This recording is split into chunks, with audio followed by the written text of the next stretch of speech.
Ya baik, jadi sekarang aku mau menjelaskan mengenai prinsipal komponen analisis atau PCA dengan software RStudio. Jadi di sini terdapat data yang terdiri atas variabel independen, yaitu tekanan udara sebagai X1, kelembaban udara sebagai X2, kecepatan angin sebagai X3, suhu udara sebagai X4. Dan ada variabel dependennya yaitu curah hujan sebagai Y. Lalu data ini akan dianalisis menggunakan analisis PCA. Jadi datanya ada terdapat 36. Sumbernya seperti tertera pada slide-nya. Selanjutnya langsung saja ke sintaks RStudio-nya. Yang pertama dilakukan yaitu input data. Input data dapat dilakukan dengan sintaks berikut, yaitu library read XL. Untuk sebelumnya, apabila belum menginstal read XL ini, harus install dulu dengan install package read XL. Lalu untuk mengaktifkan package-nya, kita dapat mengaktifkan dengan library read XL. Selanjutnya, ini kita mengimpor datanya dengan sintaks data. Kita mendefinisikan dengan nama data P sama dengan read XL. Ini adalah function dari R-nya. Lalu dalam kurung, ini file path-nya. Selanjutnya ini view data P, ini untuk menampilkan datanya. Kalau view data P nanti akan muncul window baru pada RStudio-nya, seperti ini. Lalu selanjutnya kita reduksi kolom kelima.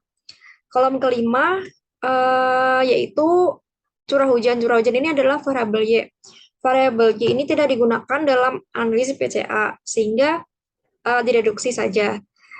Dengan cara ini sintaksnya data P ini data yang tadi didefinisikan, kurung siku, koma, min 5. Min 5 ini artinya untuk menghilangkan kolom kelimanya. Dinamakan dengan data 1. Hasilnya yaitu ini X1, X2, X3, X4 tanpa variabel Y. Lalu selanjutnya kita melakukan standarisasi data. Menggunakan function scale pada RStudio dari data 1 yang didefinisikan dengan nama SK. Lalu head SK. Head SK ini digunakan untuk menampilkan data teratas. Defaultnya ini ada 6 data teratas. Standarisasi ini digunakan untuk menyamakan satuan agar data itu homogen. Jadi apabila satuan antar variabel X-nya ini belum sama, maka harus dilakukan standarisasi data ke normal baku dulu. Selanjutnya kita membentuk matriks Markov atau ragam peragam dengan cara ini sintaksnya yaitu dengan function conv SK. SK ini yang sudah distandarisasi tadi dinamakan dengan Markov. Untuk outputnya seperti ini. Lalu selanjutnya ini ada untuk menghitung nilai eigen dan vektor eigen. Kita beri nama eigen underscore s sama dengan eigen dalam kurung Markov. Eigen ini merupakan function dari R juga. Lalu ini outputnya. Ini untuk eigen values-nya dan yang bawah untuk eigen vectors-nya. Jadi nanti kalau misal mau mengekstrak values-nya aja, berarti tinggal eigen underscore s dollar values nanti akan muncul value-nya saja. Lalu kalau ingin mengekstrak vektornya saja, eigen underscore s dollar vectors. Lalu selanjutnya untuk menentukan komponen utama itu bisa menggunakan plot. Jadi untuk sintaks plotnya seperti ini, plot eigen s, eigen underscore s, dollar values, untuk mengekstraksi nilai eigennya saja.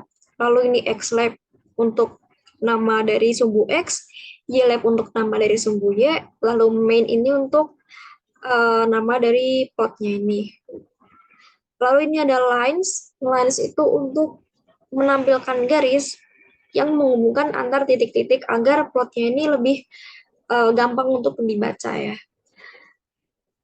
Nah, plot ini merupakan plot antara komponen utama ke K dengan nilai eigen pada komponen tersebut.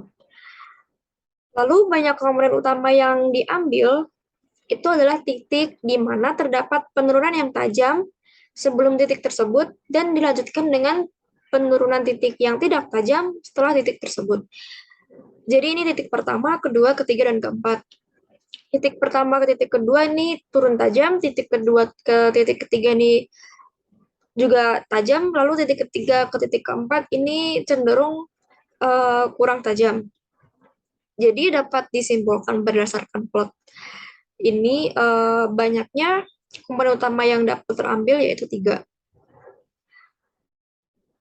Pada posisi titik 3 ke titik 4 nih kurva sudah lumayan melandai.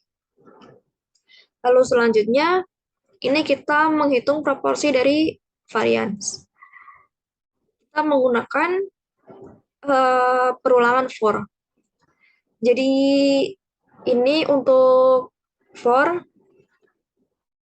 in eigen underscore s values. Jadi ini untuk setiap nilai eigen pada eigen underscore s dollar values. Lalu print dibagi sum eigen underscore s dollar values. Jadi ini print ini untuk menampilkan hasilnya. Ini sum ini adalah jumlah dari eigen values-nya yang ini ya. Lalu selanjutnya ini output-nya ada 4, 0,054312, 0,2660436, 0,1598401, 0,06868513. Lalu selanjutnya kita menghitung kumulatifnya dengan memanfaatkan function CumSum dari RStudio. Dan didefinisikan dengan nama cum. Lalu ini adalah hasilnya. Dan ini merupakan ringkasan dari proportion dan kumulatifnya. Berdasarkan kumulatifnya, ini kita juga dapat menyimpulkan seberapa banyak komponen utama yang dapat diambil. Komponen utama yang dapat diambil yaitu sebanyak 3 komponen utama, karena komponen utama tersebut telah menangkap minimal 80% varians data. Nah, pada kumulatif di PC3 ini sebesar 93,13%, yaitu sudah lebih dari 80% tadi. Lalu selanjutnya untuk menampilkan vektor eigennya. Vektor eigen ini digunakan untuk koefisien dari variabel untuk membentuk komponen utama ya. Ini sintaksnya eigen underscore s dollar vectors. Jadi ini outputnya. Selanjutnya masuk ke persamaan komponen utama. Karena tadi komponen utama yang terbentuk itu sebanyak 3, maka dari itu kita tampilkan 3 komponen utama. Lalu untuk persamaan yang pertama, KU1 yang ini, kolom pertama ini, min 0,2717560x1, min 0,5449925x2, tambah 0,4648476x3, ditambah 0,6164607x4. Nah, koefisien terbesar pada KU1 ini adalah terdapat pada suhu udara X4, yaitu 0,6164607. Sehingga KU1 dapat diberi nama suhu udara. Jadi penamaan komponen utama ini berdasarkan nilai koefisien yang paling besar. Nilai mutlak koefisien yang paling besar. Lalu yang komponen utama kedua, KU2, 0,7817559x1 dikurangi 0,4064380x2 dikurangi 0,3933958x3 ditambah 0,2624990x4. Koefisien terbesar yaitu pada tekanan udara sebesar 0,781 sehingga K2 dapat diberi nama tekanan udara atau air pressure. Lalu untuk komponen utama ketiga yaitu KO3 0,55863001x1 ditambah 0,2238695x2 ditambah 0,786575x3 dikurangi 0,1382354x4. Koefisien terbesar pada KO3 adalah kecepatan angin, sehingga KO3 dapat diberi nama kecepatan angin atau wind velocity. Sekian yang dapat saya sampaikan mengenai analisis PCA menggunakan RStudio. Semoga bermanfaat. Terima kasih telah menonton.